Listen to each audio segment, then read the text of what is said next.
So today we got our special guest, Miryha Fantegrossi, the Senior Vice President of Merchandising and Design at Wacoal America. We're going to be talking about bras, underwear, the construction of them, the design of them, the past, present, and future of them. And she's got some great insights, not just from how bras are made and what they do, because you guys are one of the leaders, right? You guys are the leader in retail. We're number one in department store designer brand. And you also have the number one sports bra? We have a lot of number ones. We have the number one sport bra. We have the number one strapless. We have the number 6 bra in the total category. So we definitely fill a lot of different wardrobe needs for our customer. But it was really interesting to hear your journey as well, and how you view the industry and how you're really helping women be more comfortable in their own skin. Listen to the whole damn podcast. The whole damn podcast. You're gonna learn a lot about the importance of support.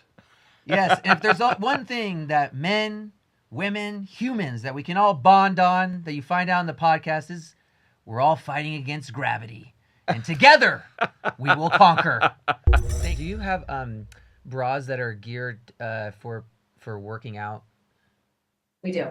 And so we have actually the number one sport bra in department store. Number one sports bra. Okay. Yeah, we have the number one sports bra. We have the number one strapless bra. Another bra that we've got is like number 6 in America, and it's my personal goal to get it in the top 5. When in the top 5 bras, one of the bras is the same age as me. And like my first job, I worked for the woman who designed it. It was a Valley bra, and it's been in their line forever and ever. But that's how long top bras in the market can exist. Wow. You could like 24 top selling years? bras in the department store. One bra, 24. 24 years? That bra is 46 years. It's the same age as. Oh, it's the same age. I'm sorry. Okay. We got confused. We were thinking 24, 25. But I mean, anatomy is pretty much still the same as it's been 46. So if you perfected it that long ago, then hey, that's it should still exist. On the fitness one, being number one sports bra, I imagine that there's also, once you get fitted, there's like the sizing and everything that you go through with the models. But then doesn't there have to be some kind of test? Like, do they have to run, do some workouts and stuff like that? Because you have to get seeing how things are moving. Chris, are you asking to be? Yeah, never mind. I'm getting there. You want to win that? Are you a runner?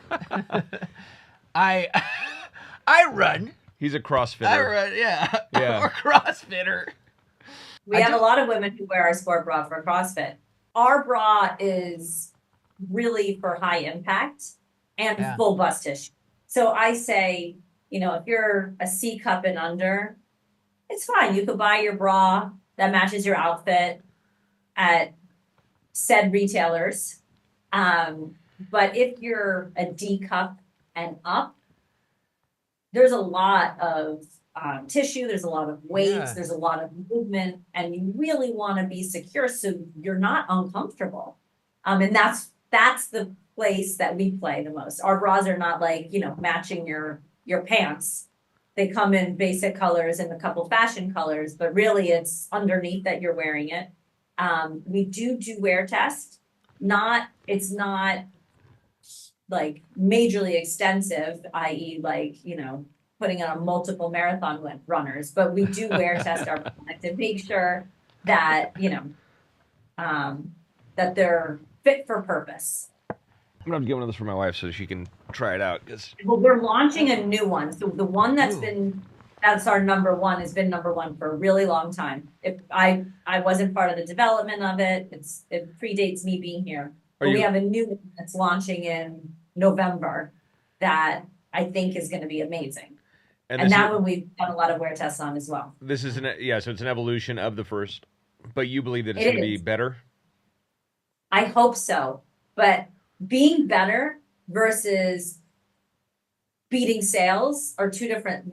There's a lot that then I'm going to put on my business side, and it has a lot to do with distribution, consumer awareness, loyalty. Like it's very hard to unseat a top seller.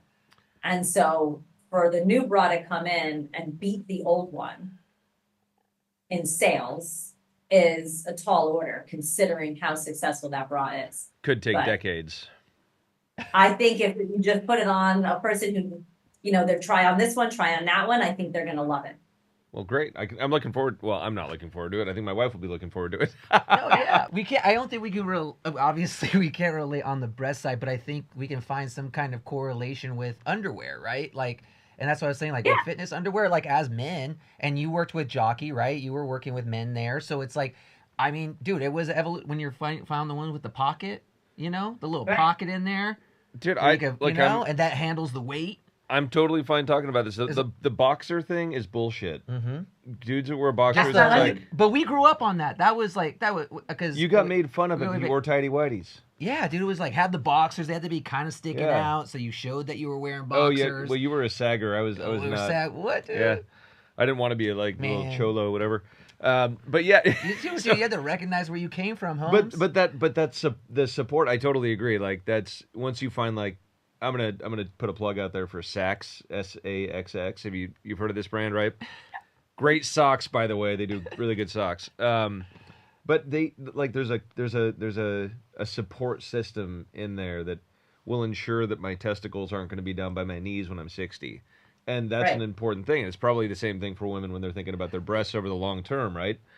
You support it. You support it now. You're gonna be happy in the future. We can all agree that as humans, we're all fighting gravity. Yeah. I mean that's a battle we can all join in on. I can tell by the bags under your eyes.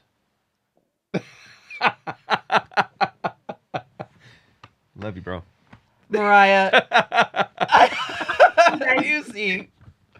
I saw. That was me. Don't talk about mine. No, you look great. Yeah, you look great. You look great. Yeah. How long have you guys been friends? Since our moms were friends growing up. So yeah, we both grew up in Rutherford. Yeah. It's a tiny little town, and so yeah, I mean he's older than me. So by the time he was born, I think we met probably like a week old. Yeah. I was there when he was born in the hospital, and I saw him come out with a full head of hair and back hair. That's a very close friendship. That his mom invited you into the delivery room. Yeah, I mean, yeah, I was there, and we did 23andMe. We thought we didn't have that then, but if we did, everyone's kind of thinking gorillas were. I don't know. Even though you were there, you like. that was it. Subject. I was talking about this way, but I was just having this conversation about like gender reveal, just like a real quick tangent. But like, okay, so we all seen like crazy gender reveals and stuff like that. But like back then, it was like a whole bunch of people, right, in a hospital room. Yeah. Everyone's like waiting, and you would come out and you'd have like the husband with the cap on. He was there, and it's like he saw things that he didn't know he was gonna see. Yeah. He's like, it's a girl. And everyone's like, yeah. Right. You could not trust the ultrasounds, like even in like the 90s. Yeah. My youngest sister was supposed to be a boy. And so like they had everything planned, like the whole nursery and all that stuff. And she comes out, it's like, surprise, it's a girl. It's I thought it was hilarious. Now there's smoke. I did not find out what I was having with both of my kids. All right. So we literally found out in the room. But the doctor, for my son, they're so unused to, people not finding out that they didn't say anything. And I'm like, well, what is it? I'm like, what is it? And they're like, it's a healthy baby. And I'm like, oh, but is it a boy or a girl? And my husband doesn't know because it's a slimy salamander and the umbilical, like all that stuff. He's looking at me and he's like, I don't know what it is. I'm like, what is it? The salamander. It was like, salamander. 2 minutes where I really didn't know what I delivered. And then the second time I was smarter and I told him, look, I don't know what I'm having. So please make sure you tell me. Yeah. Because my husband's not going to be so good at determining Yeah. You can't leave it to him. He has a proven track record of not being able to determine If he doesn't faint. Yeah. It's a baby. So with I had twins. Those were my first, and didn't know what they were. So it was all, the nursery was all like green and yellow, and had one of each. Fortunately, which is just fun to have because they're like total opposites. But and then along came like the 3D ultrasounds. By the time I had we had like the last child. Did you ever do the 3D ultrasound? I think for my daughter we had one, but it was like the first iteration, and they looked like those like Play-Doh. Yeah. Yeah. I didn't like it. Yeah. And I felt like I didn't want to like look at that. I just it looked very weird. See, I didn't like it. I agree with that. Like it was not so much unsettling, but it kind of like took a little bit of the surprise away. Like you want to like see, I mean, yeah, their faces are all squished and whatever, and they're going to look totally different in a week and then in a month. But like that whole like element of surprise, like one of my kids came out like looking like a bulldog. And so that was Augie, just like scrunch face, all angry looking and everything. And I turned into like a sweetheart. But it's just funny to like, see, you're like, oh my God, this one looks funny. Like, it's a bulldog. Babies are ugly. I don't care who you are. Babies are ugly. When I was born, there's no pictures. Because apparently, from what I was told, is they had to use, I don't know the scientific name or whatever, the clamps. They had to like... Yeah. The forceps? The forceps, thank you. They had to get the forceps out, and they had to pull me out. And when they did that, they pulled me out by the head, and I had a cone head. And my dad, at the time, he was very like machismo at that time, you know. Like, he was probably wearing his sunglasses in the delivery room. He did. Yeah. He had his aviator. He knows him. He wore aviators all the time, like inside, outside, while he was sleeping. It was like very scary. But like, I guess he like came in. He's like, no, I'm not having pictures of my son right here looking like that, because the doctor said it'll go down. He's like, we'll wait till it goes down then. But no, he's not. I'm not gonna have a cone head kid. So, I mean, I guess it's kind of cool. I mean, you know, that he wasn't accepting of me right away. But, you know, like, I got there, you know. Maybe he kind of helped me out a little bit. He's smashing your head. Smashing it down, he told me it happened naturally. I also did get dropped on the head, but that's a whole different... Well, I mean, yeah, I got my story about being hairy and my dad being like, is he okay? And the nurse was like...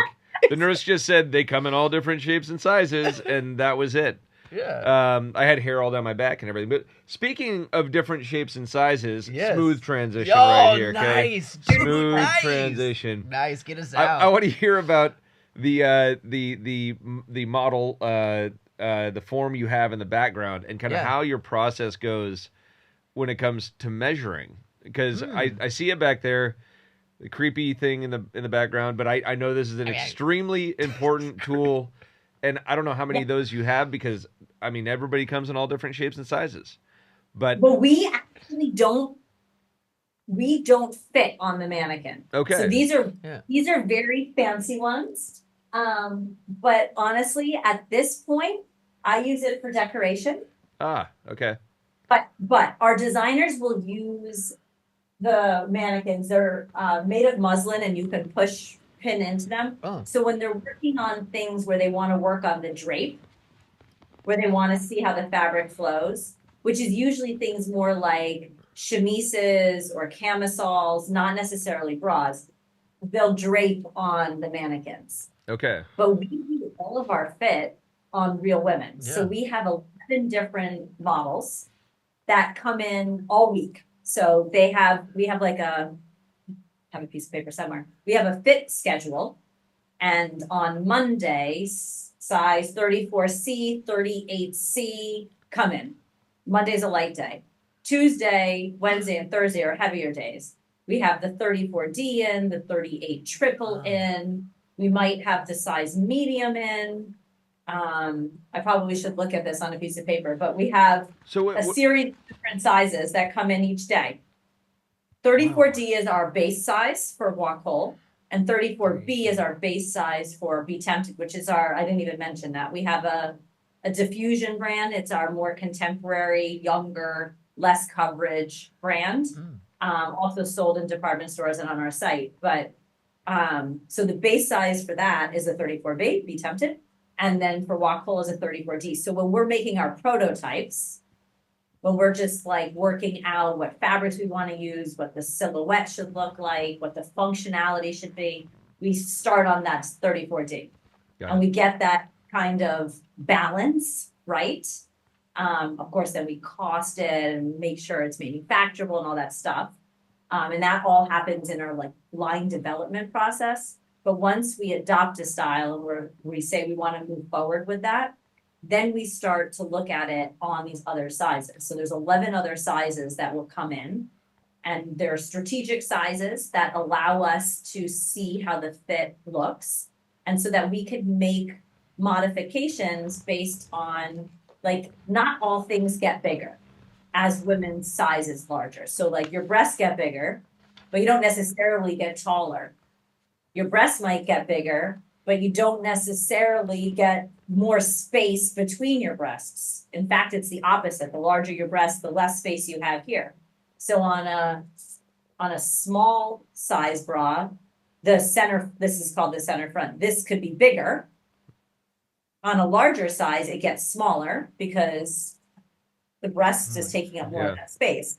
So what we do is we look at how that relates on the body across these different sizes so that then we can come up with the math to apply to the other. Because we'll fit it on 11 women, but then we have to make up the other 65 sizes or up to 70 sizes of a style.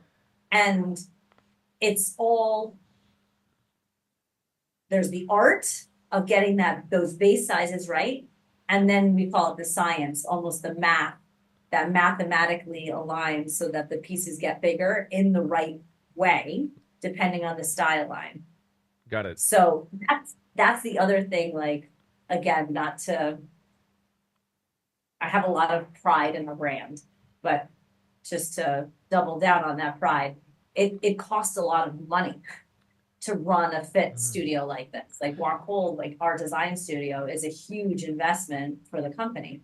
Other brands will invest the money in the marketing, but then the product doesn't deliver.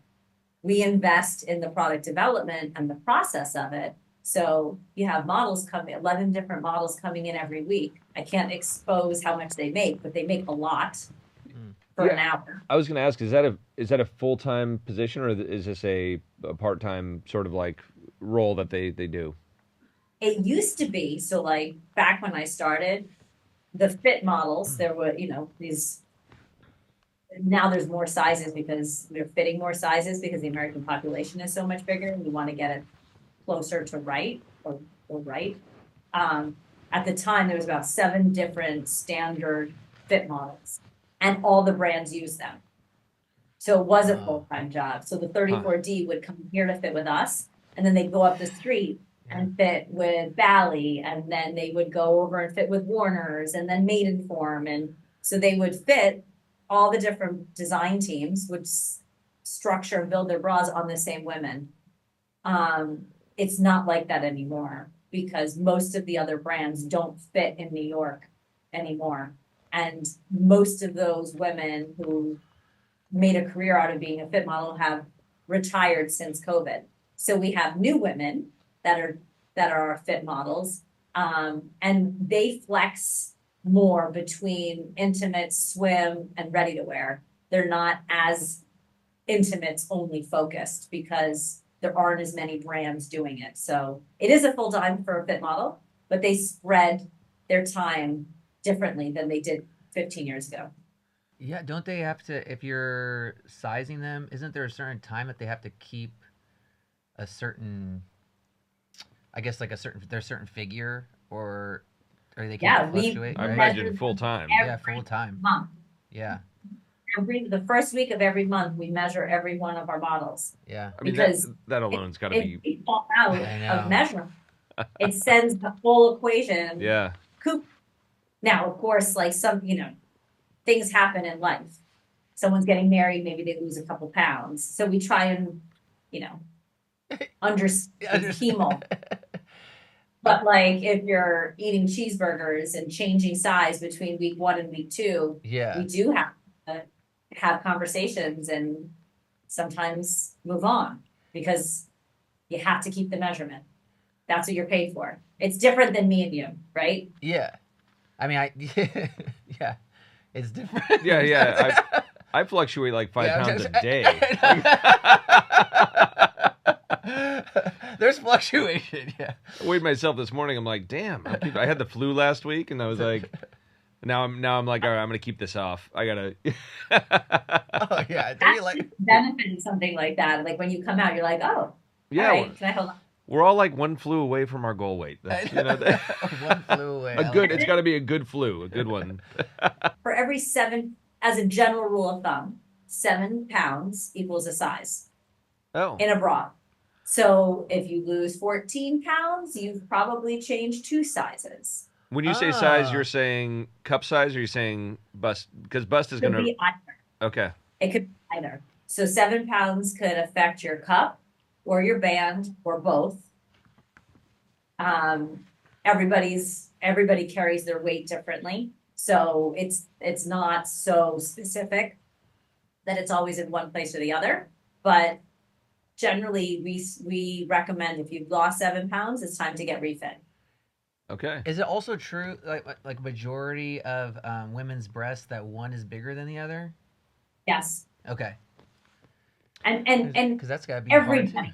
Yeah. Everybody's uneven. Just like if you were to look at your face in the mirror, your eye is different. So every single woman is slightly uneven, but some people could be as much as a full cup size uneven. Yeah, it's like Joe right now. He was talking about the bags under my eye, but he's just looking at my left side. But if he looks at my right side, that's my shiny side. That one's doing good. That's what you said on that side of the That's couch? the one that sleeps. I always one eye is always open, you know. Very interesting stuff, though. Yeah, I mean, and you guys have been receiving some awards. She got the Direct 60. No, okay. I got that. Yeah. You got the award. Let's talk about your award. Wait, what is the Direct?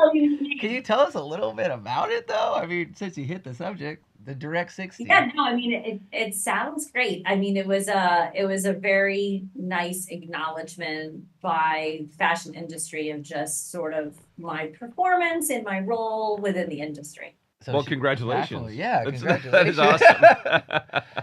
I don't know. I feel like you just, I do see future forward that maybe they could have a line, just the Miryha line, you know, like your own.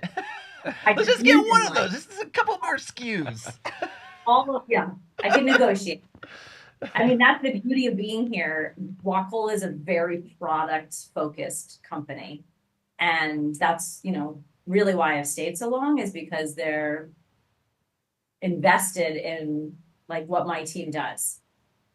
And it feels different when you work for a company that cares about the product and doesn't want to shortchange decisions to make margin. I mean, obviously we need to make money, but we try and always lead with what's going to be right for the product, because if the product is right, the customer is going to find it, and then it's going to be successful. So we try not to skimp in that way. And I've been other places where, things get challenging, they try and cut back, and then it's like, well, maybe we could make this with a different fabric. Well, you change the fabric and all of a sudden it's a different product. And so we kind of really stay to the center there and always try and maintain that high quality and investment in the product development. So do you determine your retail target price off of your cost of goods, or do you kind of look at what you can do from a cost of goods standpoint with certain materials to achieve a retail price point? Both. Depending, we work both ways. Sometimes when we're in the development phase, we have a concept that, we want to hit a certain retail to be able to unlock maybe a distribution or something of that nature, and we will work into cost.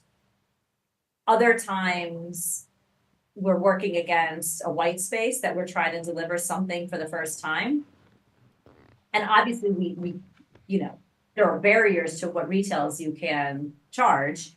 So we know that you can't go over this, and we're not going to go under that, but you kind of need to get into the development to find out what the fabric's going to be and then what the make is. And then we look at that style against the other styles in the line, against the market to come up with a fair retail price. Okay. And one thing we haven't really talked about are the underwear. So We do underwear.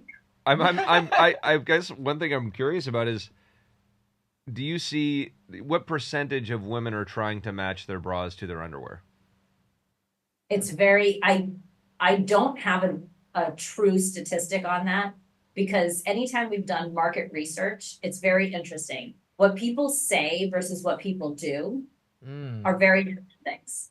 So I find when I do locker room checks, very few people are matched top to bottom. Yeah. When you're in store, and when I say that, I mean like a direct set, like what's on this model, where the lace bra is. That's what I'm talking about. I'm talking about a direct set. Yeah. So that said, there's certain places, like when you're buying, like in a lace item like this, we definitely sell a closer 1-to-1 or 1-to-2 ratio, top to bottom. In bras like this, not necessarily. Like this is a basic everyday bra, and she will match it to any new pair of underwear she may have. So from a guy's perspective, this is just me personally, it makes a huge difference even if it's a very basic daily bra, to have the same material, same color, matching. So if I'm unwrapping, and it's something even just after a work day and it's very basic, that brings the experience up a couple points as a guy. We're very visual creatures. So I'm just saying, for any ladies out there listening, if you're thinking about buying one of these bras, buy the fucking panties too. And get them matching, because it makes a difference to your man out there. Trust me. Even if he says it doesn't, he's lying. He's just trying to get to the goal, but there's a journey to the goal, and make that experience a little bit better. Who doesn't like a good, hero's journey? Trying to help him sell more panties. I like it. That's what you're doing it, Joe. They might call you in as a spokesperson. No. I know if you need a consultant in marketing, I'm here. Yes. Well, guys, the man's point of view. I do have to ask on the subject of journeys. Have you had any wild experiences on your way? And I'm talking about, it could be a wild request that you got that was like a very large size that was kind of requested that you couldn't accommodate, or have you had a situation where you were fitting someone, maybe they were a little apprehensive? I'll start at the end, because that's sort of the easiest. Is I feel women are always very apprehensive about being fit. Yes. Go into the fit room, they're always, for the most part, they feel like, they don't want they don't want you looking, they don't want you measuring, they don't know what to do. And a lot of this happens, this specific conversation is usually post children, right? We had this whole delivery conversation and the gravity conversation. And so I think women, after they've had children, feeling good in their bra and knowing their size is like a challenge. And then they get into these, self-doubting moments. And I think unilaterally, whether it's myself or one of our expert fitters in the market, when you get them in the fit room and you're able to get them in the right size and show them how that product can make them look and feel, there's nothing better. And I am a crazy person about this. If one of my friends wants me to fit them and they come to my house, they're like, can I just stop over? I'm like, there's no stopping over. This is at minimum 30 minutes that we're because I'm a perfectionist, and I won't leave unless it's perfect. And then even if I order stuff, because I don't have every size in my house, so I have ways of getting there with what samples I have for the most part. But then I'll order them product, and I won't even give it to them unless they try it on and show it to me, so that I make sure it's the perfect fit for them. But when they get it, it's the way I feel so accomplished because you could literally see how it changes them. I was at a wedding on Saturday night, and one of my girlfriends had me fit her a couple weeks before, and she came up to me and she's like, "You don't understand. Like, I was really thinking about getting my boobs done. And now I feel so different, and I am so thankful. And by the way, you have to fit my sister-in-law who's over there." And I'm like, "Oh my God." Like, there goes another Saturday afternoon. Yeah. So I've been in the fit room or in my house fitting some women, and sometimes when I start, I'm thinking, how am I going to get there? But when I do, and you always will, it's just I always feel so like I feel empowered by empowering them, and I learn from those fittings. Like, I learn from where, if a bra that I think is going to work for somebody doesn't work the way I thought it would, I get really excited. Actually, I have a very funny story. This just made me think. A couple years ago, I was with my girlfriend, our two families. We were in Vermont skiing, and we went in, I forget the town, maybe it was Burlington or something, that they had all these outlet stores, and around the outlets they had specialty stores, and there happened to be a lingerie store, and my friend's daughter saw it, and there was all the pretty things in the window. She goes, "Oh," she called me Araya. "Oh, look, Miss Araya, they have lingerie over there. We should go in. Let's see if they have your stuff." And so I was like, "Okay, but like, let's not say anything, like who we are." And so we go in, it's me, my girlfriend, my daughter, her daughter, and we're walking around, and we see all these other brands, but we don't see Wacoal. And so I walked up to the woman and I said, "Do you carry Wacoal? Like Wacoal?" Like, I tried to and she looked at me and she's like, "I don't think Wacoal is, we have some, but it's in the back. I don't think it's for you." And she brings me over to something else that was like very like and fancy. And so I let her show it because I was pretending to be the customer. I let her show it to me. And then I'm like, "But what about Wacoal? Like, I would like I kind of want to try it." And she goes, "I just, it's too much coverage for you. It's not young." And that's a perception of our brands, is that we could be considered fuller coverage and a little bit more mature. And she didn't know who I was at the time. I did introduce myself because I thought it was only fair at the end. I came back to the design studio. We walk out, by the way, my daughter's friend was like, "Oh my God, I can't believe that." Like, because it was awkward. Like, they were like, "I'm not going to air the shit they were talking about." And I came back and I'm like, "Nope." That trip was the single most inspiring thing that happened for me that year. I came back and we kicked off this whole thing called the Refinement Project. And it was all about, okay, how do we make our hooks and eyes softer? How do we look at our coverage? How do we take away elements that make us look mature? How do we get a younger profile?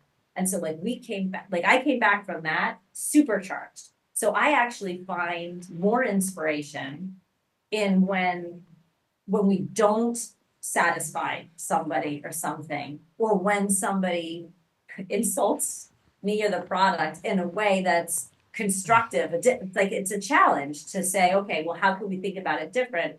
So we change the perception. So I would say that's definitely, that scenario was an option, a story of like when I was caught off guard, but then actually created a whole new kind of challenge for my design team. I'm not articulating that the same way I did when I came back with them. I'm like, that lady was talking such shit. He was laughing. I'm like, and I loved it. Like, I loved it. She had no idea who I was, and she was looking at me in the face and basically talking about our product having too much coverage and being too mature and all this stuff. And I'm thinking, this is the best feedback that then I can come back. And since then, like, we've aged down our customer. We've offered more variety. We kept the customer we have, but like, we've introduced all these new things that broadened the sort of the the offering of our line. So I love that. That's such an important part of just the continuation of a brand. And I think it's for any brand out there, right? Like, it's so easy to just rest on your laurels. But you getting out there as the secret shopper, that's something that I think a lot of businesses and leads of business don't do enough. Or they're too into themselves and their own product to even hear that criticism.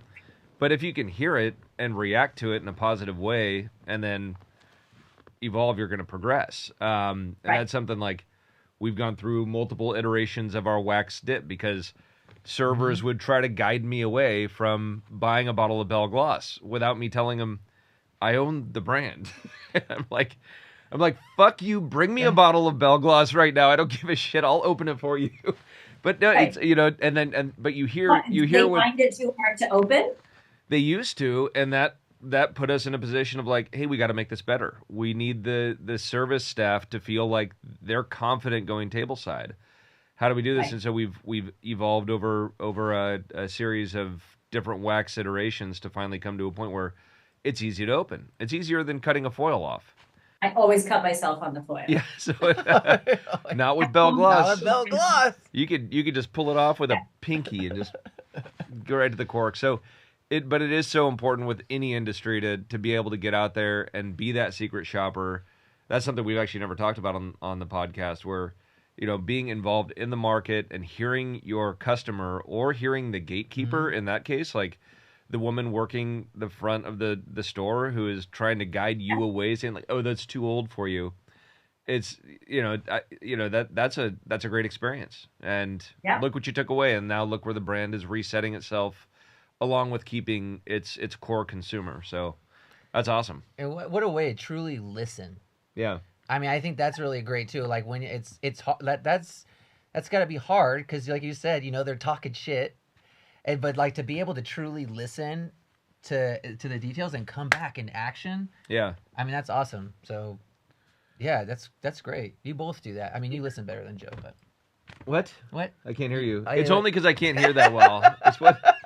Jump into the rapid fire questions. Rapid fire round? You ready for rapid fire? Okay, so she said she didn't. Okay, hold on. Whoa. Wait, now here comes the rapid fire. We're gonna do 10 questions in 10 seconds. You better answer right now. Go, Joe, go. No, okay. This is. As you can see, I'm very verbose. So hopefully I'll be quick with my answer and not look to the stars for the answers. I mean, Miryha, you might have already answered the first one. I know, but that wasn't maybe the strangest place. So I'm gonna just ask this, and maybe you have another answer. Strangest place you've ever been inspired for a design idea. I go strange places, and it always is happening. So I feel like it could be anywhere. I mean, I'm constantly pulled into bathrooms at parties by people I don't know. Because I'm sorry, of what? wait. I mean, I know New York is pretty crazy, but like, hold on.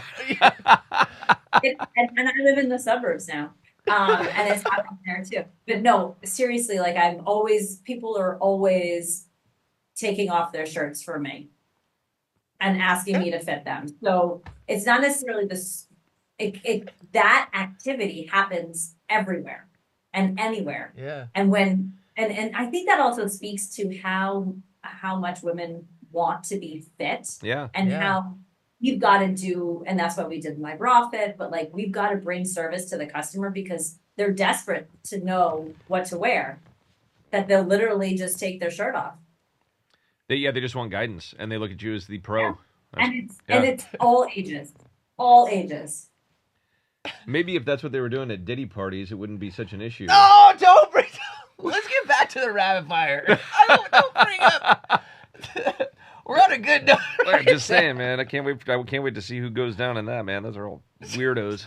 Okay. All right, wired or wire free? You can choose. There's no. I'm a wire girl all the way. I think if your bra fits, the wire's comfortable. Okay. The most overused word in fashion marketing. Probably chic. Chic. Ooh, chic. Yeah. Yeah, we got chic. It's kind of gotten stale, chic. Yeah. Yeah. Best bra name you've come up with. We do a great job with our names. Like we had a style called Amazing Assets. I kind of really liked that. as a bra name. Amazing assets? What happened to it? Oh, I love that. Yeah. It ran its course. So we have, some styles come and go. That one was in the line probably 5-6 years. Okay. But so I liked that name. Since Joe was like wanting to be a spokesperson. We have red carpet, like our strapless bra. That's our top seller. Is called red carpet. See, because I was thinking, since you wanted to be a spokesperson for the bra company, like your name, what would be your line? If they happen, like, from a man's point of view, it could be like carpet matches drapes. Oh God! Because you want them panties to be like the bras.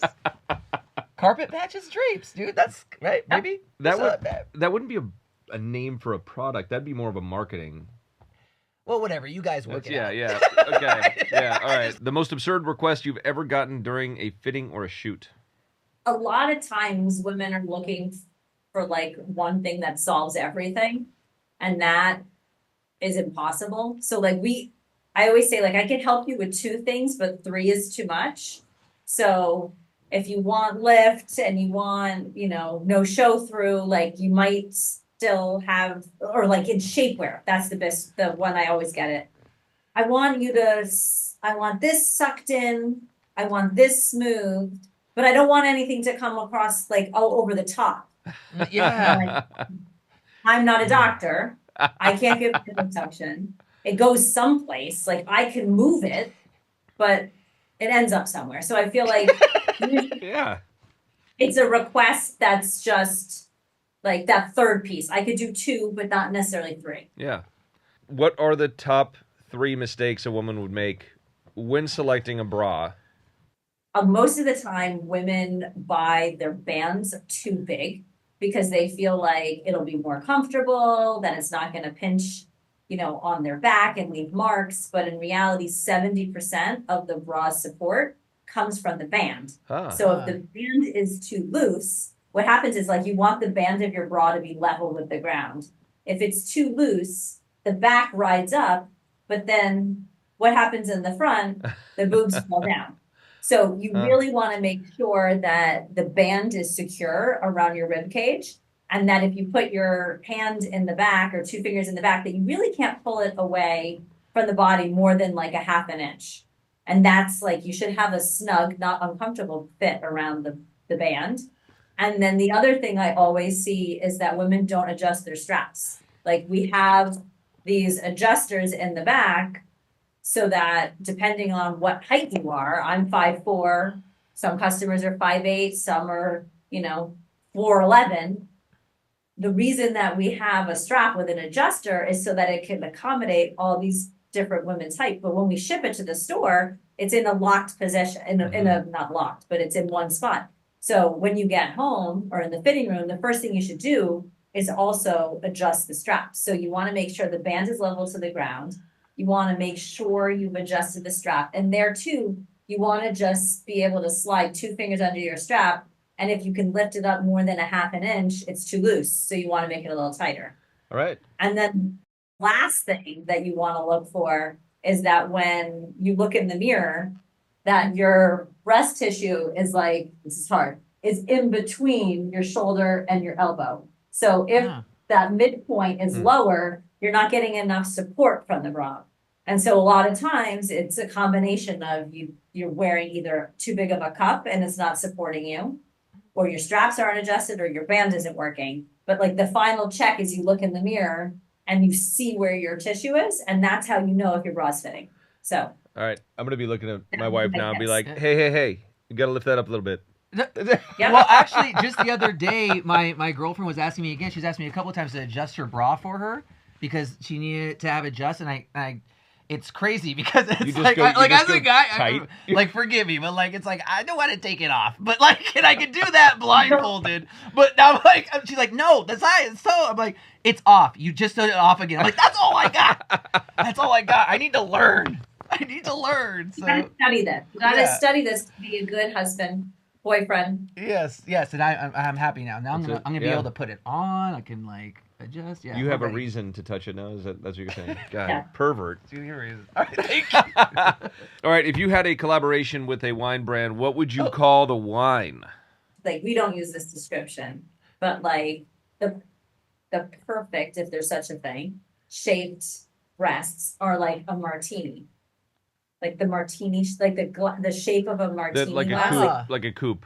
champagne, Like a coupe. the coupe glass. Yeah. That I think of that as more for champagne, but that shape is like always. So I feel like there would be something there, like coupe de. I don't know. That's not necessarily a wine name, but Coupe de I'm Ville. going back to the boob thing. Sorry, the boob bra wine Yeah. name. I actually got one. I'm going to throw this out there because We're collabing. I like it. this got shut down by my marketing team years ago.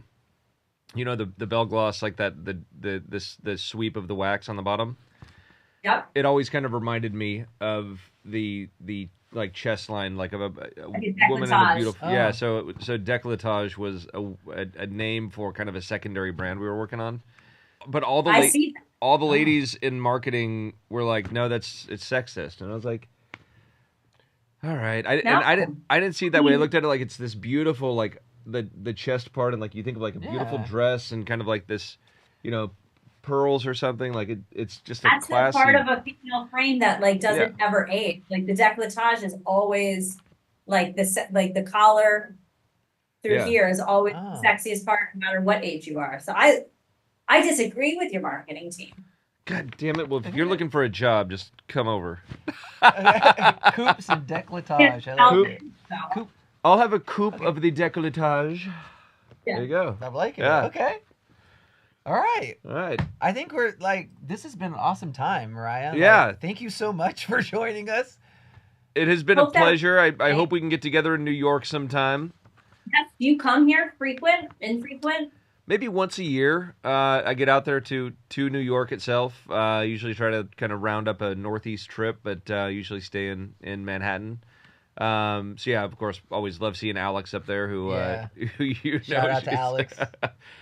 She's a ton of fun. And it's I would call it an established but still emerging market for us. So I love getting out there. We got a engaged group with our distributor, and there's always opportunity. It's crazy how much change there is in a 12-month period in New York that, you know, for our business. So it's great to get out there.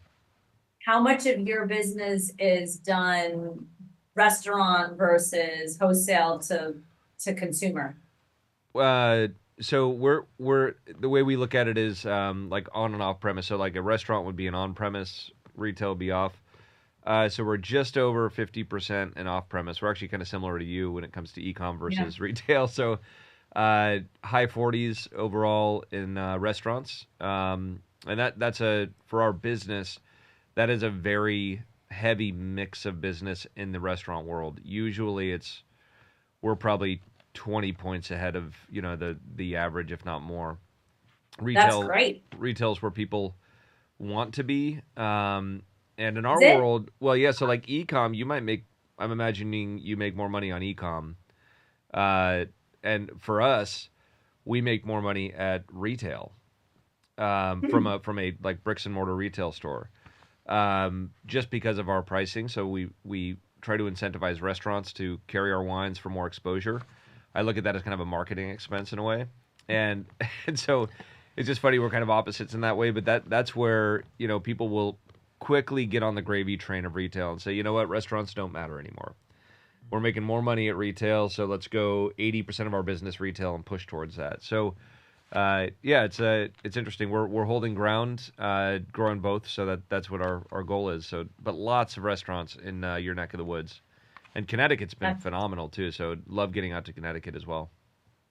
Well, I'm in Fairfield County in Westport. Okay. So, whether you're in the city or if you come out to Connecticut, would love to get together with you guys. Great. This was fun. Thank you for having me. Yeah, it was a pleasure to have you. Thank you for giving us your story and your thoughts. And there was actually quite a bit of inspirational stuff in there. So yeah, definitely. I think all of the listeners are going to have enjoyed that listened. We can't wait to show off our learnings to our special people. Oh yeah, I know. Tell me how many matching sets or disappointments are out there for you. Yeah, matching sets. I mean, it's gotten to the point where I buy all of her bras and underwear now. Do you? Yeah, pretty much. Yeah. That's amazing. Well, we'll see. I mean, After this, he might do a little better, you know? Yeah. Thank you very much. It's been a pleasure. Thank you, Riot. Till next time. Yeah. Adios. Yeah.